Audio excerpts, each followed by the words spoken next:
பிச்சி எடுத்தாராம் பெருமாள் தட்டி பறிச்சாராம் அனுமார் என்கின்ற மாதிரி இருக்கின்றது இன்றைக்கு எங்களுடைய நிலைமை. நாங்கள் சிறுக சிறுக சேகரிக்கின்ற பணங்களை வங்கிகளிலே கொன்றே பாதுகாப்பாக வைத்து விடுகின்றோம். மீண்டும் என்ன செய்கின்றோம் என்று சொன்னால் மோசடிக்காரர்களிடம் அந்த பணத்தை நாங்கள் கொடுத்து விடுகின்றோம். அந்த மோசடி தொடர்பாகத்தான் இன்றைக்கு நான் உங்களோடு சில விடயங்களை பகிர்ந்து கொள்ள இருக்கின்றேன். இந்த காணொளியை தட்டிவிடாது தொடர்ந்தும் கேட்டு பாருங்கள், மிகவும் உங்களுக்கு பயனுள்ளதாக இருக்கும்.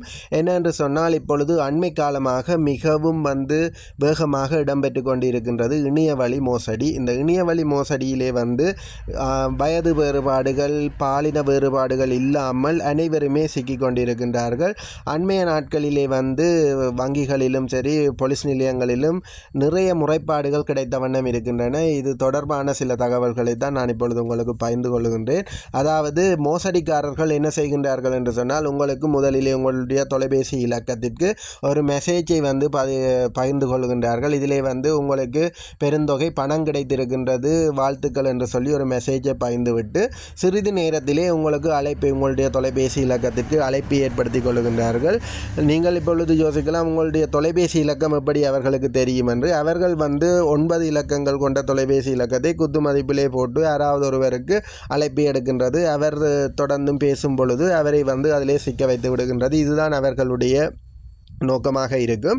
அப்படி உங்களுக்கு அழைப்பு ஏற்படுத்துகின்ற பொழுது எழுதி கேட்பார்கள். உங்களுக்கு உதாரணமாக ஒரு டயலாக் நிறுவனத்திடமிருந்து 25 லட்சம் 30 லட்சம் ரூபாய் பெறுமதியான பணப்பரிசு கிடைத்திருக்கின்றது, உங்களுடைய வங்கி கணக்கை எங்களுக்கு சொல்லுங்கள், நாங்கள் அதற்கு போட்டு விடுகின்றோம் என்ற மாதிரி உங்களோடு பேசுவார்கள்.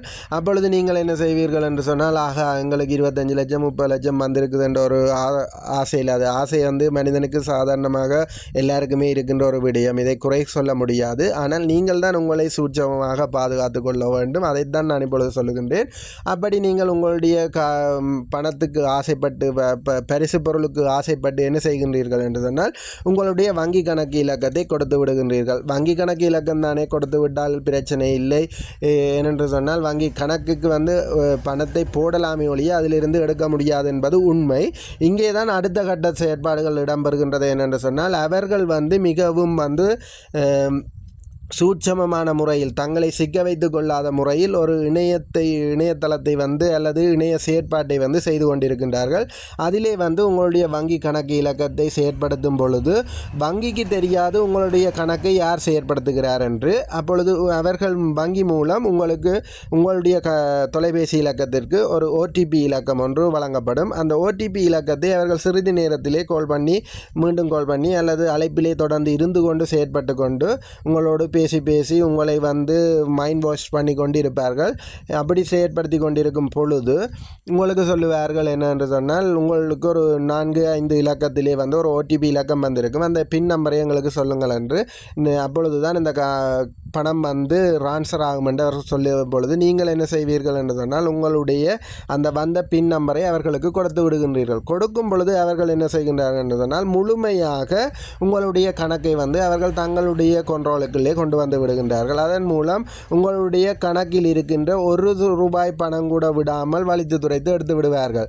இதன் மூலம் உங்களுடைய பணம் அவர்களுடைய கைக்கு பரிமாறப்பட்டுவிடும். ஆனால் இதை யார் செய்தார்கள் என்பது வங்கியால் கூட கண்டுகொள்ள முடியாத அளவிற்கு அவர்களுடைய நெட்வொர்க்கிங் இருக்கின்றது. இதை மிகவும் அதாவது கணினித்துறையிலே அனுபவம் வாய்ந்த ஒரு குழு தான் இதை செயற்படுத்துவதாக சில வங்கி முகாமையாளர்கள் எங்களுக்கு சொல்லியிருக்கின்றார்கள். நான் இது தொடர்பாக சில வங்கி முகாமையாளர்களோடு கதைத்த பொழுது அவர்கள் சொல்லுகிறார்கள் என்னென்று சொன்னால், ஓடிபி இலக்கத்தை மக்கள் கொடுக்கும் பொழுது எங்களுடைய அறிக்கையாளர் கொடுக்கும் பொழுது அவர் அந்த கணக்கை இன்னொருவர் பயன்படுத்துவதற்கு முழு அனுமதியையும் கொடுக்கின்றார். ஓடிபி என்பது ஒன் டைம் பாஸ்வேர்ட், அதாவது ஒரு தடவை பயன்படுத்தக்கூடிய கடவுச்சொல்லாக இருக்கும். இல்லை என்று சொன்னால் ஆத்தரைஸ் பண்ணுறது, அதாவது முழு நேரமும் நாங்கள் அந்த அக்கௌண்ட்டை பாவிப்பதற்கு அவர்களுக்கு கொடுக்கின்ற பின் நம்பராக கடவுச்சொல்லாக இருக்க போகின்றது. அப்போ இந்த ஓடிபியை இவர்கள் கொடுக்கும் பொழுது இவர்களுடைய கணக்கை அவர்கள் பயன்படுத்துவதற்கு இவர்களே அனுமதி கொடுப்பது போல தான் இருக்கின்றது.